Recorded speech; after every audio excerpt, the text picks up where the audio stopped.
महोदय आदरणीय पन्नालाल बाबू, हमारे लौकुश भाई, शॉर्ट में बोलना है और बढ़िया बढ़िया बात बोल देना है। इसलिए हम चाहेंगे कि जितने भी मंच पर लोग मौजूद हैं, मुख्य अतिथि महोदय, हमारे नेतागण, सभी को हम प्रणाम करते हैं।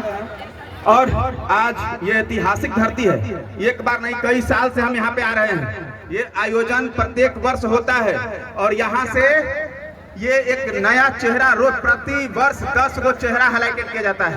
भाई कहाँ का बच्चा है और इस क्षेत्र के जो बच्चे निवास करते हैं उनमें एक ताकत भरने का यह मंच काम करता है, ग्राम बेला करता है। इसके लिए हम कमेटी को अपने तरफ से धन्यवाद देते हैं कि कम से कम आपने यहाँ के बच्चों को उत्साह बढ़ाने का काम करते हैं। दूसरी बात, शॉर्ट में अभी सरपंच साहब कहे कि एक एजुकेशन का बनाइए, उसका भी प्रतियोगिता होना चाहिए। तो सरपंच साहब आपका हम तो जयबे करते, 14 नवंबर को बाल दिवस के अवसर पर श्री सिंगुच विद्यालय में आपका क्यूज का फाइनल प्रतियोगिता का पुरस्कार वितरण समारोह है और 10 तारीख को जो है पूरे प्रखंड भर में लगभग इधर जितना हम लोग क्षेत्र में बना वो क्यूज प्रतियोगिता 10 तारीख को आयोजित किया गया है। और इसलिए किए हैं कि कम से कम यहाँ बच्चों को पता चल सके कि कितना मेरा बेटा जो है पानी में बढ़ रहा है। तीसरी मुख्य बात कि हम अक्सर यह बच्चों को प्रोत्साहित करते रहते हैं, युवाओं को प्रोत्साहित करते रहते हैं कि भाई आगे बढ़िए।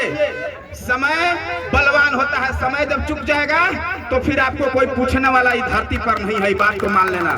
और इसी तरह से हम अपने विद्यालय में बता दें आपको, कम से कम 2 विद्यार्थी को हमने एक सिंगर बनाने का हम प्रयास किए हैं, जो मेरा YouTube पर गाना रन कर रहा है। और वह अभी जो लड़की है बिलारू मठिया की, जो नवंबर की छात्रा है, नीतू कुमारी, उसको हम लोगों ने एक गाना स्टूडियो में ले जा करके और उसको दिखाने का काम किया। उसको स्वर में कम से कम छठ के गीत में इधर दीपावली में बजा, बड़ा सुकून मिला।